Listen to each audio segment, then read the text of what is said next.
everyone, welcome back to Advice by Ash. I know it's been a while since I've done my last video, but I know I've always mentioned that life does get the better of me, and you do all have really busy lives and a lot of things to tend to. But I really wanted to do this video, especially in the start of the new year. I think we place a lot of emphasis on New Year's resolutions, goals, achievements, short-term goals, long-term goals, but we don't really take into consideration mental health goals. And that's the, excuse me, and that is the idea of this video, is that as much as we place emphasis on ambitious goals, success goals, we also need to place emphasis on mental health goals. So I would say the best thing to do is starting off with how last year impacted you mentally, how you recovered from it or overcome it, and what you could do this year differently, or what coping tools you used last year that you can go into this year, and more of a prerequisite, use those coping tools or situations that present itself very similar to the ones that you dealt with last year, and instead of having to go through it, using those tools to avoid it. Not in essence avoid, I would say, but deal with things better. So I would say prioritize maybe between 3 to 5 mental health goals this year. How you would handle conflict resolution, how you would handle a breakdown, how you would handle a mental breakdown, how you would handle confrontation, how you did it last year, how you can do it this year, how you can do it better, all of those areas, how to better protect your mental health so you're not going back to that place that you were last year or the year before, because you have better strategies in place, better ways to handle yourself so that you always come up on top with your mental health. So if I can look at my own situations, is that my issue is that I think the biggest thing that I've seen lately is self-sabotage. And I've been doing it for years. It's my way of staying in control of situations. It's my way of thinking that I'm ahead, which is the same, of the situation, because I have thought of every single situation outcome possible. Ties in with my overthinking, which is a huge part of me. It is a huge part of me.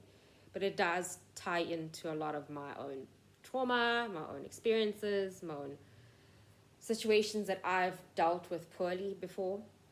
And it's still what I'm dealing with. Self-sabotaging is not something that comes out overnight. It's been there for years, it's underlying, and then it just manifests hugely, exponentially, and it's really, really hard to deal with it. It's not easy, especially when you're a super independent person. You do this in every situation in your life. That's my goal, is to work on my sabotaging. So I don't go into extreme mode of overthinking. I think for me, the best way is to handle it step by step, is to curb it before it gets to a point where my anxiety then kicks in, and then I am cannons loose and I've lost myself. And it's hard. It's really, really, really hard when you're sitting there with your thoughts manifesting. It is really hard to bring yourself towards yourself in those situations. It's personal experience. So what I'm going to try and do is that try and look at the positive of the outcome. So if I have a situation where I'm not sure how it's going to go, it can go the negative way, but it can also go the positive way, right? So it curbs my anxiety to some extent. And I'm not saying that this is going to work for everything. I'm not going to say that this is going to work for my extreme anxiety, because I suffer with a lot of anxiety, but it can make me feel a bit better. And that's the outlook.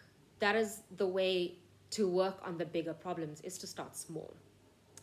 So if you do have confrontational issues, whatever your goals in terms of mental health, if you're struggling with your anxiety, your depression, look at the small things that you can fix that will help the bigger problem or the bigger issue that you are facing. I think what I've heard recently or listened to recently is that just look at the next step forward. Try not to look at 10 years from now, 5 years from now, not even a year from now. Try and look at 3 months from now, 6 months from now, if you have to.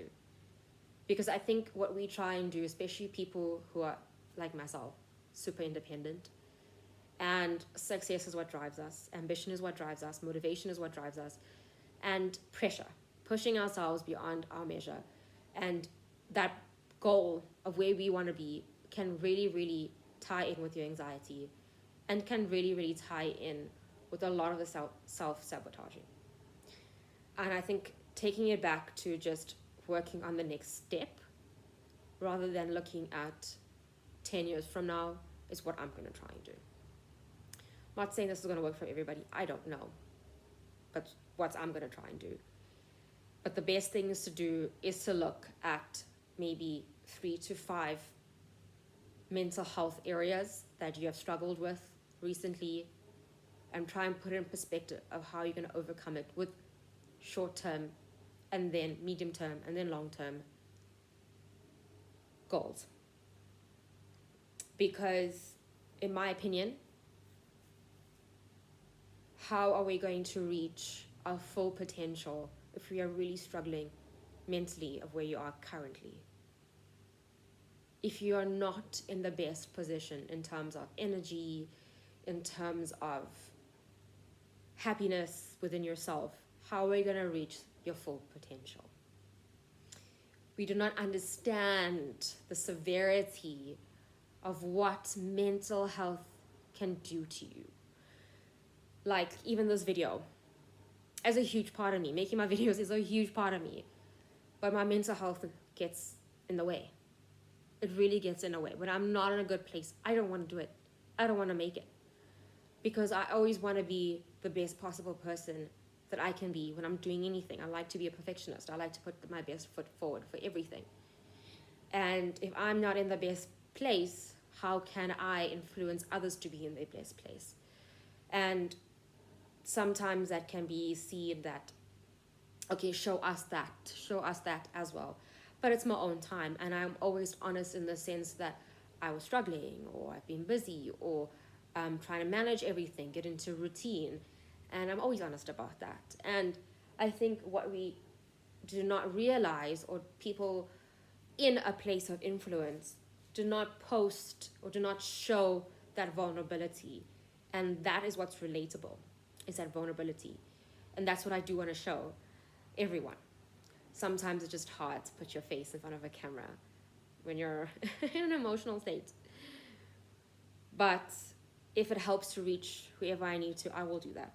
Because relatability, accountability, openness, transparency is what I would say helps a lot of people, knowing that they are not the only people that are going through this. Everybody is. And I feel like my advice will go through people, especially when you come from a place of relatability. So to tie in, I would like to put everyone up to a challenge of setting up those 3 mental health goals and working on them. A friend of mine, a very special friend of mine, gave me a gratitude book. And that's been helping me quite a deal. So if that works for you, go ahead.